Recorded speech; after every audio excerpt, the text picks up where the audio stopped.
When someone sends me a video and it starts like this, Things that pilots don't want you to know. you know a roast is coming up.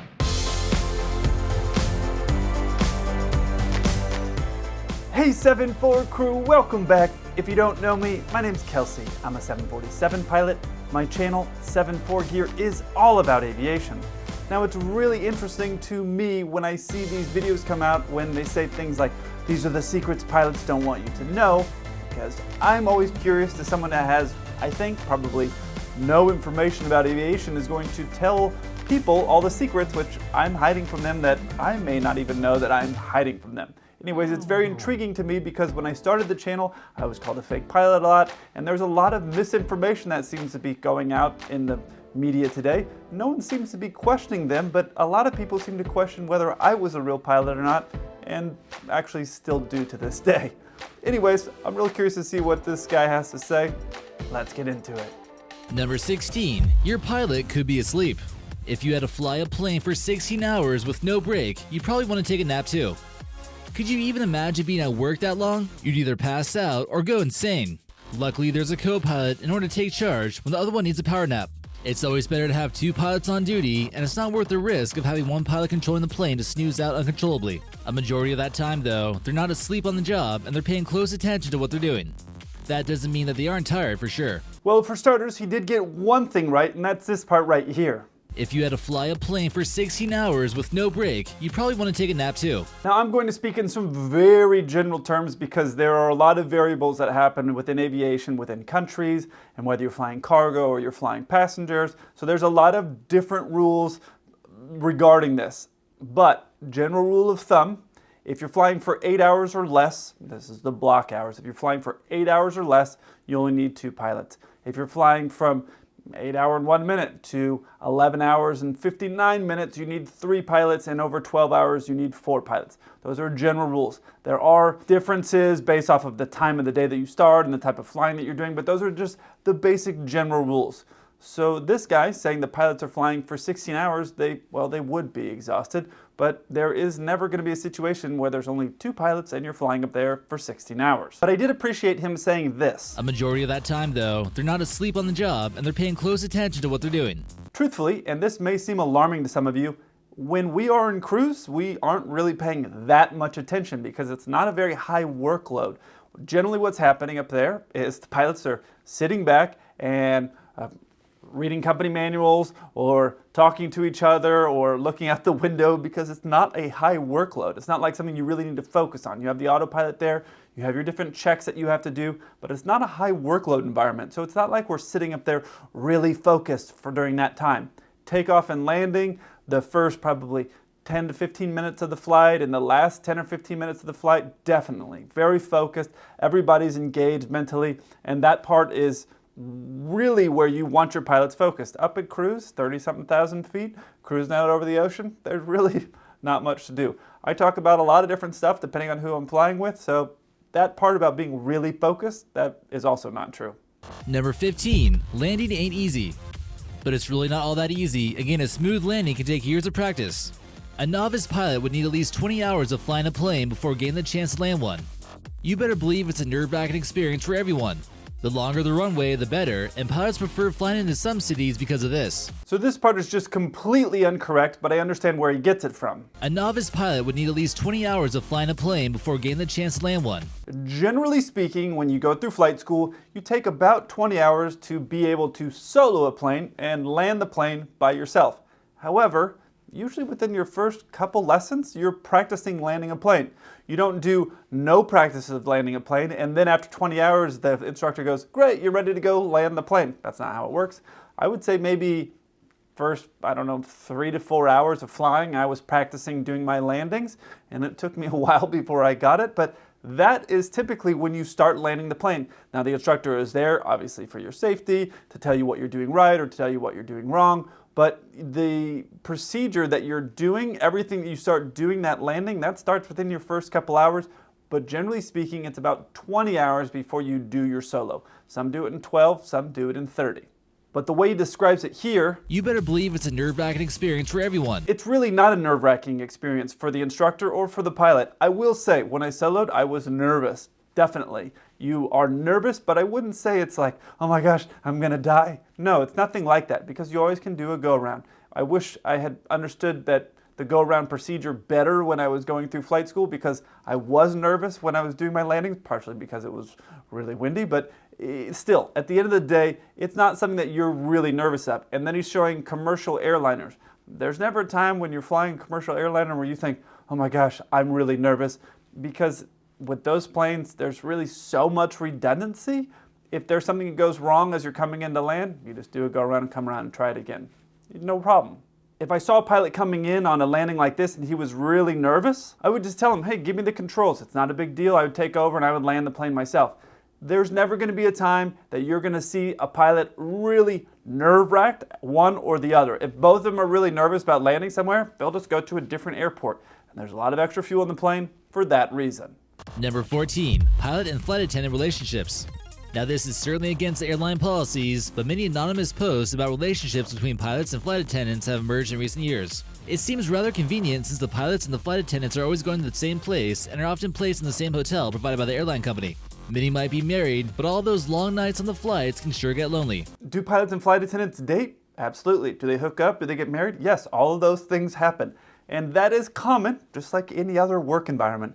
Strangely enough, not related to this, just the other day I had read an article that said, I think it was somewhere in a UK paper, it said something like 12 or 15% of all workplace relationships that start, they end up getting married. So it's no different from a normal workplace. But this part right here, now this is certainly against airline policies. I've never seen that at any airline that I've ever been at. Now, is it recommended? No, you should definitely not dip your pen in the company ink, as they say. Reason being is that sometimes you end up dating a flight attendant thinking it's going great, and then things do not work out with them, and then you end up flying with them, and then it's awkward. Imagine like breaking up with your ex and then being trapped in a tube with them for the next 4 days. Not ideal. There's also been stories I've talked about on Cockpit Confessionals. Actually, one just came to mind, which we'll have to go in a later video. But you will have it where there have been stories of flight attendants fighting with each other because both of them think they're dating the same guy. Anyway, it's not an ideal thing, but it's definitely not prohibited at any airline that I've ever been at. And this part isn't even true in a lot of airlines now. Since the pilots and the flight attendants are always going to the same place and are often placed in the same hotel provided by the airline company. Apparently the rumor goes like this. It used to be back in the day that pilots and flight attendants were always hooking up.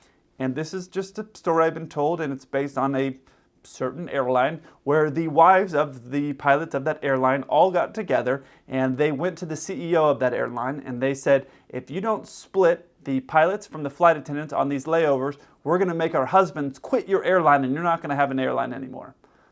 Now, I don't know if that's true. I would have a hard time imagining a bunch of pilot wives and pilots being willing to let their wives go and make them look silly like that, like they were uncontrolled animals that couldn't be faithful to their wives while they're out on the road. But that is the rumor that's being told, or that's the one that I was told of why a lot of airlines, they don't stay at the same hotels. True, not true, I don't know. So while you will see this from time to time, something that is interesting to note is that a lot of places, when the flight attendants go through school, their initial schooling at that airline, one of the things they get told is, among other things, especially at the regional airlines, these pilots don't have any money, they're very broke, they are the devil, and usually, and this is just my personal experience, it's from a flight attendant who's had a very bitter experience dating some pilot. Not all pilots are bad, just like not all flight attendants are bad. You can't group everybody together. Just letting you know how it plays out. I know I made a lot of flight attendant friends, especially at the regionals, and even to this day, I still text with them and chat with them, and sometimes I'll see them on layovers. So I know they told me more when I was at the airline flying with them, but that their instructor was always like, stay away from those pilots, they're the devil. And look, we're all not devils. Number 12, airplane mode. When the person who's controlling the massive flying object that you're sitting in tells you to do something, you should probably do it. This especially goes for airplane mode, and it turns out that by not switching your phone to this setting, it can be quite distracting for the pilot. There's another reason why you might want to put away your electronics though. When you're on a long flight to wherever you're going, you might feel a need to get some extra work done. But it's probably best that you keep your tablets and laptops stored safely away. The reason we have to store laptops or tablets in the overhead compartments is because they can easily turn into projectiles if you hit turbulence. You certainly do not want to get hit in the head with an electronic device. Now this is something I agree with 100%. When the person who's controlling the massive flying object that you're sitting in tells you to do something, you should probably do it. However, this part right here is not accurate. And it turns out that by not switching your phone to this setting, it can be quite distracting for the pilot. Now it can happen low to the ground that your cell phone is close enough to a tower it starts reaching and trying to grab a signal. When it does that, it can make a buzzing and humming noise in our headset. I know that because I have forgotten, and just like every pilot has forgotten at some point, to turn their phone off. My phone is right next to me near all the controls. Every pilot at some point has forgotten to do that. It's on the checklist, but sometimes you just forget. Anyway, with that being the case, I've never had it be a problem. I've had it make a humming noise or a buzzing noise in the headset because it's trying to reach for a signal and it's on some similar frequency, which then hits my headset. But there's nothing that's going to happen by forgetting to turn your plane into airplane mode. I once had a lady, she was very old, she'd put her bag underneath the plane, and I was walking through the cabin to go get something, and she was panicked. She's like, I left my plane on, my phone's on, and I didn't turn it into airplane mode. I don't want to have a problem. I was like, it's gonna be fine, no big deal. So don't worry, if something like that happens, if you forget to turn it into airplane mode, it's not a big deal. Obviously, it's better to turn it off in airplane mode or put it on airplane mode because otherwise your phone's going to be trying to reach for a signal and it's going to drain your battery. So it doesn't do you any good to have it. You're never going to have a signal at 30,000 feet. And it is true, you should put your larger devices away during takeoff and landing. And part of that reason is because you do not want a projectile. You also don't want to have a laptop computer like my laptop. If that were to fall out, if I was sitting in my lap, it were to fall out onto an aisle and you had to do an evacuation, these things are slippery, so you could easily slip and then you have all these people falling over each other. So if your flight attendants are telling you to do something, just do it. And one of those things is putting your larger electronic devices away. Doesn't need to be in overhead, it just needs to be not in your lap and not in the aisle. Number 8. Planes fly with missing parts. There's tens of thousands of different parts to airplanes, but instead of missing out on the profit and having to repair them back to full strength, some airlines decide that they're safe to fly anyway. Planes don't need all parts in order to fly. It might just make more of a smooth ride though if planes have all the parts to it. In fact, an engineer came forward and admitted that they are permitted to fly an aircraft even with a huge list of missing parts.